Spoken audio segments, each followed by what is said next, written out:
भगवान कन्हैया कहने लगे चलो यार धनुष यज्ञ हो रहा, दाऊ भैया कम से कम धनुष यज्ञ तो देख के कैसा है। धनुष यज्ञ देखने के लिए गए, वहां पहरेदार मिले, अब कोई अंदर ही नहीं जाने दे रहा है।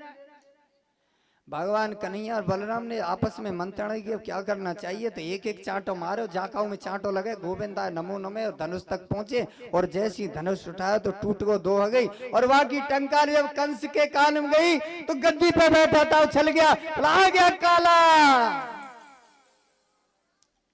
इतने में तो राज दरबारी कोई बच्चा दौड़ा दौड़ा गया, बोले कि महाराज की दुआई है। बोले क्या हुआ? एक छोटा सा बालक आया, उसने धनुष को तोड़ दिया। बोले कौन है? कि जीवन में पहली बार ही देखो, आज ही पहली बार, आज से पहले देखो ही ना हो। एक बालक है छोटा सा। बोले कैसा है? बोले काला काला है। उस समय समझ गया कंस, बोला आ गया काला। साथ ही साथ चाड़ूर मुष्टिक सल तो सल कूट का है, जल्दी आओ, सबको बुलाया। बोले मल्ल युद्ध की तैयारी करो। मल्ल युद्ध की तैयारी हुई और जैसी मल्ल युद्ध की तैयारी हुई, सल तो सल और कूट को कह दिया कि इस समय कृष्ण और बलराम यहाँ से जिंदे नहीं लौट जाने चाहिए। वो तो पहले ही चर्चा के नहीं आए रे पहाड़ पर्वत की तरह, माने महाराज चिंता मत करो।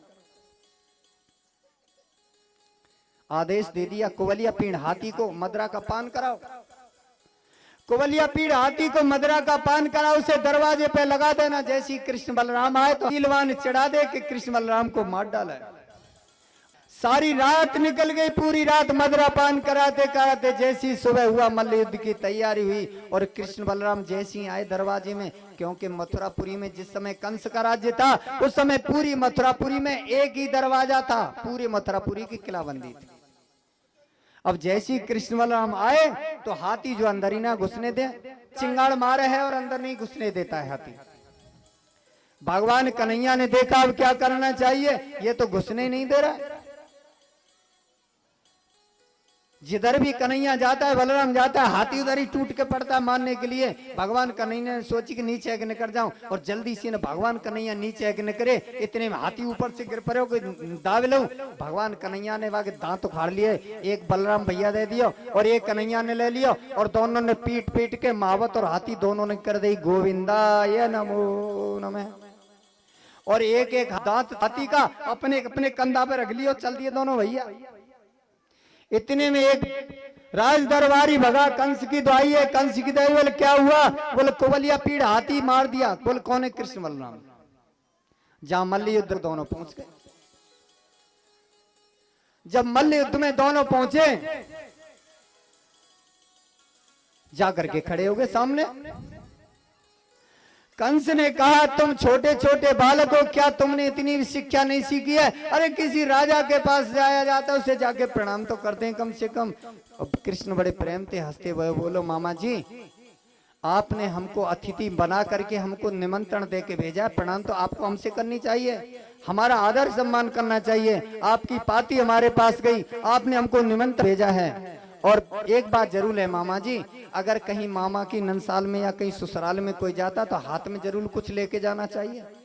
इसलिए हमको एक पागल हाथी मिल गया था रास्ते में, इसलिए आपके लिए ये हम सौगात लेके आए। कृष्ण बलराम ने दोनों एक एक हाथी के दांत वहां रख दिए, ये भेंट है। कंस ने इशारा दिया चाड़ूर मुष्टिक को, अब तो वे पहलते ही तैयार है। बोले हाँ हमारे साथ युद्ध करो। कृष्ण बोलो हम कई युद्ध करे क्या संग, हम तो यहाँ तमाशो देखने आए मामा के यहाँ। बोले नहीं हमारे साथ लड़ना पड़े। बोले हम कहीं लड़े, और हमका तुम्हारे बराबर के हैं, सो तुम्हारे संग लड़े, तुम्हारे संग तुम्हारे बराबर के लड़ेंगे, हमारे बराबर को कोई हो तो हम ते लड़ा दो। क्योंकि जिस समय कृष्ण और बलराम जो मथुरा में गए उनकी उम्र कितनी थी? केवल 11 साल 8 महीने। गिरिराज गोवर्धन कब किया? केवल 7 वर्ष में। चीर हरण कब किया? केवल 6 वर्ष में। पूतना का वध कब उतारा? केवल 6 दिन में।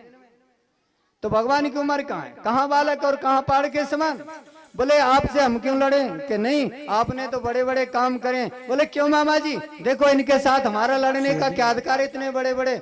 अब तो कंस कहने लगे देखो आपने पूतना का वध कर दिया, छोटे से बालक ने गिरिराज गोवर्धन कर दिया, ये तो छोटी कला। अरे थोड़ा सा प्रदर्शन यहाँ भी तो कराओ। बोले मामा ये आपकी आज्ञा है, अगर आपकी आज्ञा है तो हम लड़ने को तैयार है, फिर कोई चिंता नहीं है। सुन करके चाड़ूर के साथ में भगवान श्री कृष्ण गुत गए और मुष्टिक के साथ में भगवान बलराम लड़ने लगे।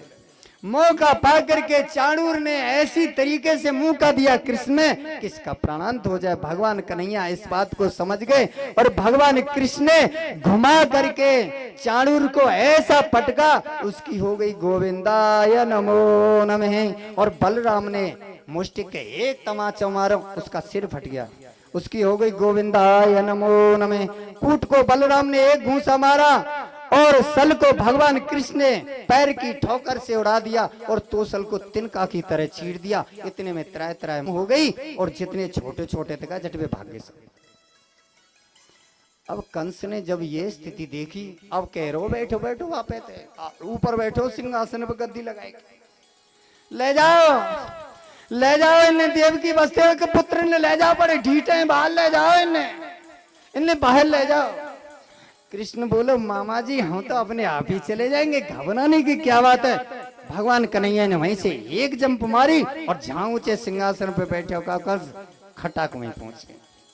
जितने में तो कंस खड़ा हो गया सिंहासन से, हाथ में तलवार ले ली, अब यूं करने लगा। भगवान कन्हैया ने झपट के जैसे गरुड़ सांप को पकड़ लेता है और कंस के बाहर पकड़ लिए। अब कहने लगे छोड़ो छोड़ो लग रही है। भगवान कन्हैया कहने लगे मामा जी क्या बाल पकड़ने से लगती है? आज आपको इस बात का पता चला कि बाल पकड़ने से लगती है। जिस दिन तुमने मेरी माँ देवकी की चोटी को पकड़ के खींचा था उस दिन तुमको ज्ञान नहीं हुआ था बाल पकड़ने से लगती है। छोड़ो छोड़ो बोल अभी छोड़ देते हैं। और भगवान कन्हैया ने वहीं से घुमा के वहां पटक दिया जहां मल्ल युद्ध हो रहा था और एक छलांग ऊपर से लगाई वाके और एक कस के घूंसा मारा और गोविंदाय नमो नमः। कंस की हो गई गोविंदाय नमो नमः।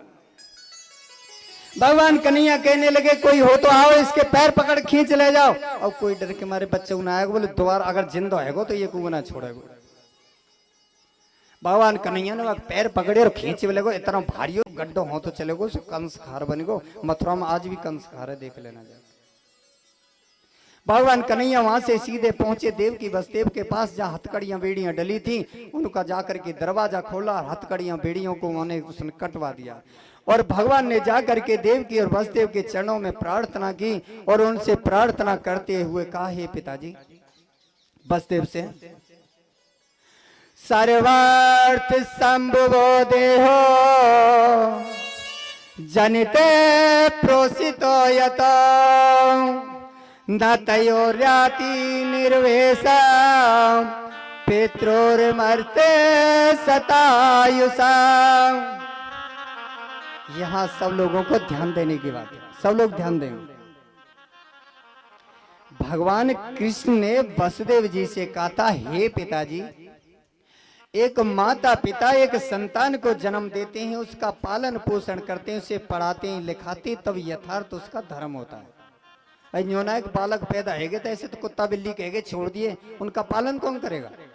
है भाई उनको पढ़ाना है लिखाना है कपड़ा पहनाना है, उनकी देर करनी है, तब जब समझदार हो जाएंगे पढ़ेंगे पालन करेंगे तब तो यथार्थ धर्म है पिता का, तब ये धर्म होता है उसका। जो गृहस्थ धर्म है माता पिता का ये धर्म है, अपने बच्चों का लालन पालन पढ़ाना लिखाना उनका धर्म होता है। और बच्चा बड़ा हो करके यदि 100 वर्ष तक जीता रहे और 100 वर्ष जी के भी माँ बाप की सेवा करे तब भी माँ बाप के ऋण से ऋण नहीं हो सकता। गलत तो नहीं कहा है, ये शास्त्र का प्रमाण है। भागवत जी का श्लोक है 10वें स्कंद के 45वें अध्याय का 5वां श्लोक। भगवान कृष्ण ने स्वयं वसुदेव जी से कहा। इसलिए जहां पर जो बैठे हैं, जहां तक मेरी आवाज जा रही है, जो लोग भाई लोग देखो मानो न मानो खुशी आपकी, हम तो मुसाफिर हैं, कल अपने घर जाएंगे, आपकी मर्जी है।